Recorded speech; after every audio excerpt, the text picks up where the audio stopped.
बिस्मिल्लाहिर्रहमानिर्रहीम। अस्सलाम वालेकुम। मेरा नाम अहमद नवाज़ है और आपको अपने इस चैनल अर्ज़ मुक़द्दस पे खुश आमदीद कहता हूँ। नाज़रीन, सुबह से आज जो सियालकोट में लड़ाई चल रही है हुकूमत और अपोजिशन के बीच में, नून लीग और PTI के बीच में, ये वो चीज़ें हैं जिनसे काफ़ी टाइम से मैं इस कौम को डराता रहा हूँ और इस कौम के इदारों को डराता रहा हूँ कि बातों को इस हद तक लेके ना जाइएगा। जब बातें इस हद तक चली जाएंगी तो नुकसान सिर्फ़ और सिर्फ गरीब आवाम को हो। इस मुल्क की बदकिस्मती कहें या कुछ और, लेकिन इस मुल्क में जब भी कोई मुश्किल हालात आए तो उनको बर्दाश्त किया सिर्फ गरीब आवाम। इस आवाम पे खुदारा और ज़्यादा बोझ न डाले। आप लोगों की अपनी लड़ाइयाँ या अपने फ़ायदे की वजह से इस आवाम को और नुकसान न करें। इमरान खान साहब ने इस मुल्क को काफ़ी मुश्किल हालात में संभाल लिया था, लेकिन आप लोग इस मुल्क को फिर से उस खड्डे में धकेलना चाह रहे हैं जिस खड्डे से शायद ये मुल्क दोबारा ना निकल सके। हम आम लोग जो इस मुल्क के लिए खून भी दे सकते हैं, खुदारा अब उन लोगों को माफ़ कर दीजिए। बहुत हो चुकी ज़्यादतियाँ, बहुत हो चुका इस मुल्क के साथ मजाक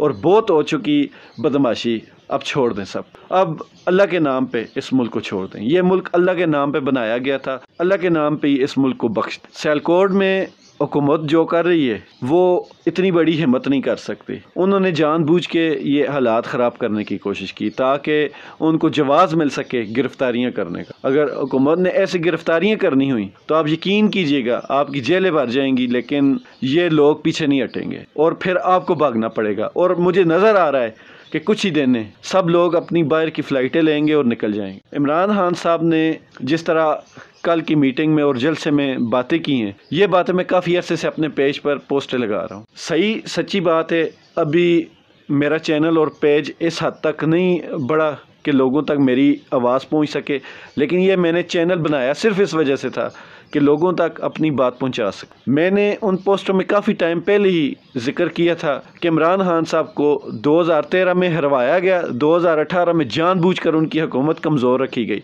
ताकि वो अपनी मन मर्जी के फैसले ना कर सकें। और यही बातें कल इमरान खान साहब ने जलसे में भी की हैं। और अब लोग कह रहे हैं कि इमरान खान साहब आहिस्ता आहिस्ता बातें खोल रहे हैं और रेड लाइन क्रॉस कर रहे हैं। अभी तारिक मतीन साहब का मैंने व्लॉग देखा, उन्होंने भी कहा कि अगर नवाज शरीफ और मरीम नवाज ने रेड लाइन क्रॉस नहीं की तो इमरान खान ने किसी सूरत भी रेड लाइन क्रॉस नहीं की। इस वजह से ये रेड लाइन खेलना छोड़ें और सीधी मुद्दे की बात पे हैं कि इस मुल्क में गद्दारी किसने की, इस मुल्क में ये अफरा तफरी किसने फैलाई और कौन अब भी फैला रहा है। उनको पकड़ा जाए और उनको सज़ा दी जाए।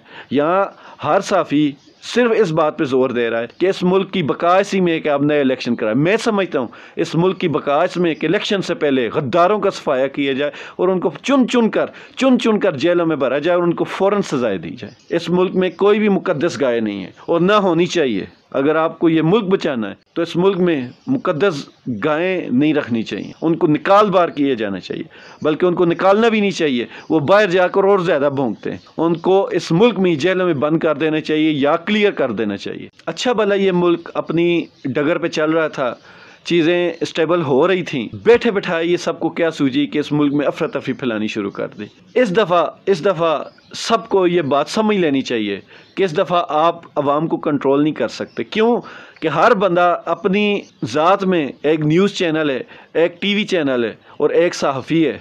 आप किस किस को रोकेंगे? आप चंद लोगों को ख़रीद सकते हैं, पूरी कौम को नहीं ख़रीद सकते। और जितना आप इनको दबाने की कोशिश करेंगे उतना आपको रद्द अमल मिलेगा। तो अब भी वक्त है, समझ जाएं, अब भी वक्त है, समझ जाएं। मेरी एक पोस्ट ये भी थी कि अपनी गलतियां सुधारो और इन गद्दारों को मुकाओ, ख़त्म करो। और भी ऐसी बहुत सारी पोस्टें थी जिन पे मैंने पहले वीडियोस नहीं बनाई, लेकिन अब बातें खुल रही हैं तो आहिस्ता आहिस्ता वो सारी चीज़ें सामने आ रही हैं जो मुझे खदशात थे।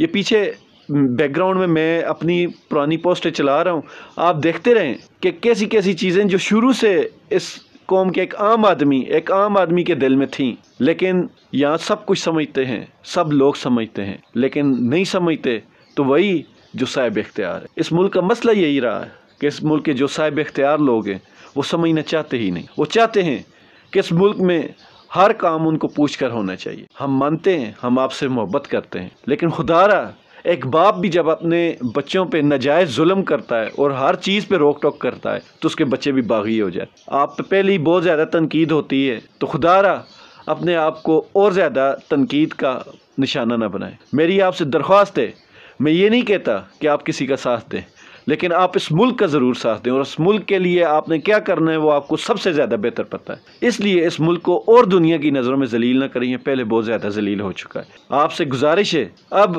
اپنی غلطیاں سدھارنی شروع کر دیں۔ سب لوگوں سے میں کہہ رہا ہوں، ایک عام آدمی جو ایک عام سا مزدور، یہ ایک عام سا دیہڑی دار، اس سے لے کر اس ملک کے سب سے بڑے عہدے تک، میں سب کو کہہ رہا ہوں، خدا را اپنی ذاتیات چھوڑیں، اپنی ذات کو پیٹھ پیچھے ڈالیں اور اس ملک کے لیے ایک ہو جائیں۔ اور اس ملک کے لیے ایک تب ہوں گے جب آپ سب کا مفاد صرف اس ایک ملک کے ساتھ جڑا ہوگا۔ اگر آپ کو اپنے مفادات اس ملک پر افضل لگیں گے تو پھر آپ اس ملک کے لیے ایک نہیں ہو سکتے۔ جب سب نعرہ لگائیں گے کہ یہ پاکستان ہمارا ہے تو پھر آپ لوگ اس ملک کا ساتھ بھی دے سکیں گے اور اس ملک کے لیے فائدہ بھی کر سکیں۔ ایسے صرف نعرے لگانے سے یا 4 قدم چلنے سے کوئی فائدہ نہیں ہوگا۔ آپ کو پتہ ہے انقلاب اتنی آسانی سے گھر بیٹھے نرم بستروں پہ نہیں آتا۔ انقلاب کے لیے بہت سی سختیاں برداشت کرنی پڑتی ہیں اور انقلاب بہت مشکل ہوتے ہیں۔ میری اب بھی دعا یہی ہے کہ اللہ تعالیٰ ایسی نوبت نہ لے کے آئے کہ اس ملک کو انقلاب کی ضرورت پڑ جائے، کیونکہ انقلاب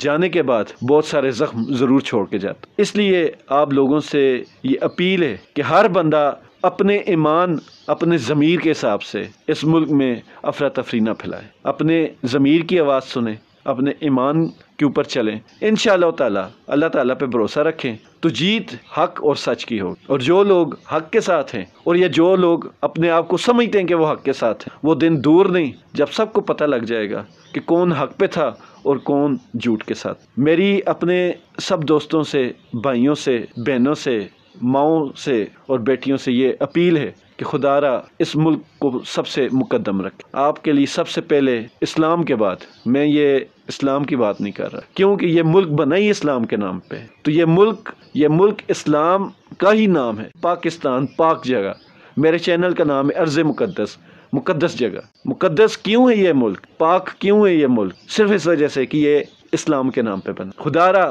اس ملک کو اسلام کے مطابق بنائے اور اچھے مسلمان بن کر دکھا۔ یہ نہ ہو پھر آپ لوگ نماز پڑھنے کی جگہ ڈھونڈے اور آپ کو جگہ نہ ملے۔ اپنے آگے پیچھے اور ممالک میں دیکھ لیں مسلمانوں کے ساتھ کیسا سلوک روا رکھا جا رہا ہے۔ اگر تو آپ چاہتے ہیں کہ آپ عزت سے زندگی گزاریں تو اس ملک کے ساتھ کھڑے ہو جائیں۔ اگر آپ نہیں چاہتے تو پھر آپ کا اپنا دین ہے، اپنا ایمان ہے اور آپ کا اپنا ضمیر ہے۔ لیکن مجھے امید ہے کہ میرے بہت سارے بھائی ایسے ہیں جو اس ملک کو محبت کی نگاہ سے دیکھتے ہیں اور اس ملک کے لیے اپنی جان بھی دے سکتے۔ تو ایسے لوگوں کو میری دعوت ہے کہ آپ لوگ آگے پیچھے نظر رکھیں اور حالات کو خود سے کنٹرول کرنے کی کوشش کریں، اور یہ بات ایک ذہن میں ضرور پکی کر لیں، ذہن نشین کر لیں کہ جب آپ بڑا بننے کی کوشش کرتے ہیں، آپ کسی معاشرے کو فساد سے روکنا چاہتے ہیں، تو آپ کو بہت زیادہ صبر کی ضرورت ہوتی ہے، آپ کو بہت زیادہ مدبرانہ فیصلے کرنے کی ضرورت ہوتی ہے اور آپ کو بہت زیادہ باتیں بھی سننی پڑتی ہیں۔ اس لیے آپ لوگوں سے میں درخواست کر رہا ہوں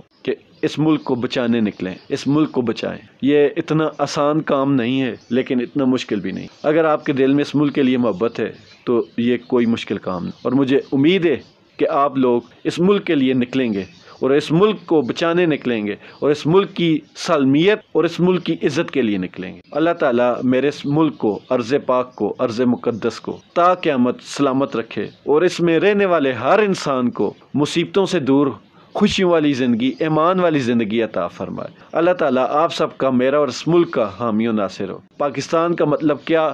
لا الہ الا اللہ۔ پاکستان زندہ باد۔